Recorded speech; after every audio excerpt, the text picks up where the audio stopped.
મિત્રો, ફિલિપાઇન્સમાં આવેલા એક અત્યંત શક્તિશાળી અને ભયાનક ભૂકંપે ભારે તબાહી મચાવી દીધી છે. રિક્ટર સ્કેલ પર આ ભૂકંપની તીવ્રતા 7.8 નોંધાઈ છે.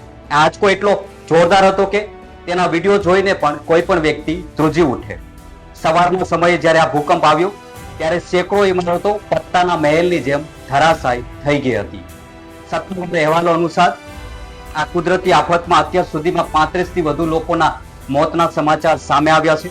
આ સિવાય 200 થી વધુ લોકો ગંભીર રીતે ઘાયલ થયા છે, જેમને નજીકની હોસ્પિટલમાં ખસેડવામાં આવ્યા છે. સૌથી દુઃખની વાત અને ચોંકાવનારી ઘટનાઓ શાળાઓમાં બની હતી.